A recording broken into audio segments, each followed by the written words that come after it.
Buhay single parent ang ating iimbestigahan ngayon. Iba din ang challenge ng single parents na maliban sa discrimination, yung finances. Ay, buti na lang libre yung araw. Buti na lang libre yung hangin. Yung mga ganun. Kasi iniisip ko, paano kung may bayad yung hangin? Yung pagpapalaki ng bata nang hindi mo alam, tatay ka ba, nanay ka ba? So mag-iiba-iba ka lahat ng klaseng personality. Quentin, ganun ako eh. Minsan therapist ako, minsan disciplinarian ako, minsan naman aso niya ako. Depende. Depende kung anong pangangailangan. Ano ba yung experience mo, Ate Candy, na na-judge kayo ng ibang tao dahil sa pagiging single parent? Pag single parent ka, yung mga lalaki, yung feeling sa'yo, napakadali mong kunin. Pag merong nanligaw sa'yo tapos single parent ka, parang ang dating, wow, at least may nagkagusto pa sa'yo, Yung no? at least. Oo. Ang saludo ko lang sa lahat ng single parent, alam mo, kailangan ka at nag-iisa ka. You become creative. Yes.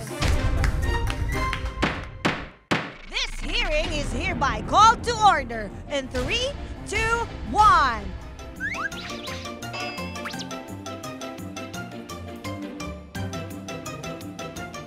Lahat papatulan. Walang mahatulan. Your Honor! Available on Yulol YouTube channel, Spotify, and Apple Podcast. Subscribe na!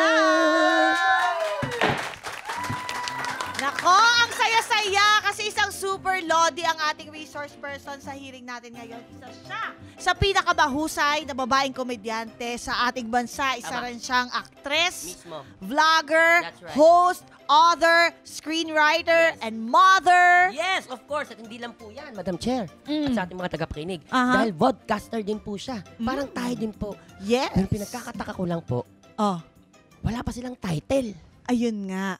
Sa sobrang galing, hindi sila nakaisip ng title. Oo Nako, nga po let's all welcome Miss Candy Panghilinan! Thank you. Ayan. Thank you, Your Honors, Madam Chair, Vice Chair. Maraming pong salamat sa pag-imbita niyo sa akin dito. We're so happy. Nako, Ate Candy, welcome. For honor. Gusto talaga naming i-emphasize, welcome to your honor, na kami po ay may title. Ay, Ate Candy, sinadya nyo ba na wala kaming title or nagkatamaran ba? Ano ba? Hindi kami nagkasundo eh. Oh. Kaya kailangan na mag-submit, so wala na lang kami title. Parang finish or not finish, pass your paper. Pero ang cute eh, no? Oh, pero ang witty pa rin nun. Oo, Pero ako po, cute kaya. may suggestion lang po ako, Ate Candy. Ano? Maganda po siguro bigyan niyo po ng title. Ano? Meron na kaming title. Ano? Meron na kaming title. Ano nga? Yun nga po yung title. Meron na kaming title, Madam Chair. Maiba lang. Sorry po, Ate Kenza. Hindi, bakit? Bakit meron na kaming title? Hindi, para kung sakali mayroong magtanong sa kanila, may sagot na silang bago. Meron na po kaming title. Ah, Di okay. ba po? Pero hindi, alam mo, ito ang sure ako. Ano yung sure Ang mo po? title na bagay talaga Ano kay po? Ate Candy. Apo. Ang title ng Supermom. Wow! Alam Kasi niyo po, siya ay isang malupit na Supermom. grabe. Natutuwa po talaga ako sa inyo sa mga videos niyo po. Kasi meron ako napanood po yung sumasayaw po si Quentin. Opo. Tapos po hindi po kayo pinapasali sa sayaw niya. Nakita ko po yun. Tapos simula po nun, sinusundod-sunod ko na po yung pagnood po sa inyo. So, Vice Chair, tutuwa po kayo na hindi ako sinasali. Hindi po! Hindi po.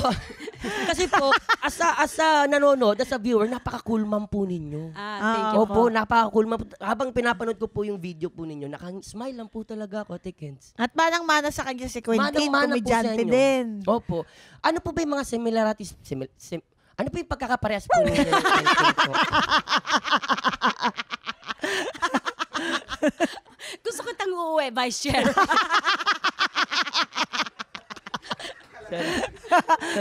Parang may kalaro si Quentin. Gusto ko rin po yun. Nakakatawa si Vice Chair. No? Daling kausap. Ay, ganun din. Kung ano ako, ganun din siya. Mahilig din siyang mangulit. Yung ayaw niya ako isali, gusto niya ako inisin, gusto niya akong busitin. So ginagawa ko rin sa kanya, it's a tie. Alam nyo, everybody, related sa pagiging single parent ni Ate Candy, ang iimbestigahan natin ngayon. Opo. Kasi naging single parent din po kami ni Buboy. Kaya nakaka-relate din kami at makaka-relate kami sa topic na ito. Pero syempre, bago tayo magsimula, kailangan muna nating manumpa, Ayan. Ate Candy. Okay po. Mhm. Ate Candy, pwede pong pakitaas po ang kanang kamay po. Mhm. Ate Candy, do you swear to tell the truth, the whole truth, and nothing but the truth? So help your wonderful self. I do. Yes! Wow, And with maganda. that, simulan na ang hearing na to! Ano po ba Okay. ang topic natin nga? Madam Chair? Ayan, buhay single parent ang ating iimbestigahan Okay po. ngayon, everybody. At dahil madalas ang pagiging single parent ay epekto ng isang relationship na hindi nag-work, sisimulan ko ito sa tanong na, sapat bang rason ang anak para hindi maghiwalay? Oh. Anong masasabi mo doon, Ate Candy? Sa personal kong opinion Mm-mm. ay hindi. Mhm. Kasi kung kayo ay hindi nagkakasundo at nag-aaway at parating nakikita yun ng bata, kalalakihan yun ng bata at iisipin niya na yun ang tama. Lalo na kung meron pag-uubuso at nakakarinig to ng hindi magagandang salita at nakakakita to ng hindi magagandang ayos at pananakit, yung hindi magandang pagsasama. Iisipin ng bata ay yung normal na pamumuhay. Yun na yun sa aking opinion. Mm-mm. Ako naman po, sa experience ko, no, tinry ko naman kasi. I think we both tried. Pero, doon sa, parang nag-separate muna kami ng room. Pero, siguro, yung stress tsaka yung lungkot is eating you up inside. Kasi sabi ko, para buo yung pamilya, I will try. Pero, sa proseso din, parang sa sobrang lungkot, sabi nung doktor na nagkasakit ako ng sangay-sangay. Opo. Tapos parang bumabalik lang siya, gagaling konti, tapos babalik. Yes. So parang naisip ko, nagsistay ako dito para buo yung pamilya, pero mamamatay naman pala ako sa lungkot na. Ako naman ang nagbibigay sa sarili ko ng lungkot. Hindi natin pwede isisi yung lungkot natin sa ibang tao, di ba? Kasi lahat ng ginagawa natin, choice natin yan for ourselves. Pero doon pala sa choice na yon, kaysa sabi ko, kaysa mawalan sila ng nanay, lumaki silang walang nanay, siguro mas makakabuti na long term na ako naman ang umalis na lang. Para at least, 'di ba, masimulan at mabuhay ako. At may nanay sila. At saka, ako naman kasi I tried. I also tried. Kaso ayaw niya. So, mahirap naman makipagrelasyon mag-isa. Yes. So, na-realize ko rin yun. Actually, Diba? Fact yun. Yeah. Diba? Fact yun eh. And one more thing, naniniwala din naman ako na mahirap din makipag-away mag-isa. Diba? Uy. Diba? Totoo din yun. So, sa lahat ng away, it takes two to tango. Sa Yes. isang relasyon, it takes two to tango. So, para magkabati kayo, kailangan mutual din. Kung mag-aaway kayo, mutual din yun. Oo. So, kailangan may partnership talaga. Both dapat mag-agree to make it work. Pero kung isa lang ang willing at hindi dalawa, Yes. walang mangyayari. True. Ikaw ba, Boy? Hindi ka po, ako po kasi nakaka-relate din po ako. Kasi ako po, hindi naman din po ako lumaki sa perfect din na family. Nakikita ko si mama at papa ko kasi talagang wild din talaga yung pag-aaway nila. As in, to the point na talagang, as in, pisikalan. Maabot na talaga doon. Katulad po ng sinasabi po ninyo, akala po namin yung unang pag-aaway po ay normal. Pero, hindi ko namamalayan. Nung bata ako, one time, may nangyari po talaga. Nag-away sila ni mama at papa. Sumigaw ako. Sinusumpa ko yung tatay ko. Sinumpa ko yung tatay ko kasi nakita ko yung nanay ko na talagang, ayoko nang magdetalye, pero masakit. Nasaktan ako kasi mamasbuy ako eh. Mahal ko ang nanay ko eh. Sinumpa ko yung tatay ko. Sinumpa ko siya na, pag lumaki ako, lahat ng mga inanghiya. Inhale, exhale. Inhale. Gaano ba ka-wild yung away nyo? Parang, Hindi po kasi talaga, to the point talaga, inaawat siya nung kapatid ko eh. Yung kapatid ko, second, third floor yung bahay namin. Pero hindi po ay mayam kasi yung bahay namin third floor, pero nakabengkong. Nakabend.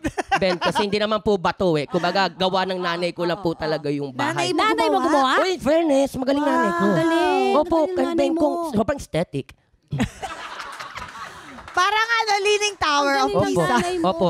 Pero po, tama po yung sinasabi po niya, parang nag-e-evolve po siya na shucks, nasigawan ko yung tatay ko. Ano yung pinanggalingan? Ba't ko siya sinigawan? Dahil po ba sa nakikita ko? Nasaktan ako para kay mama?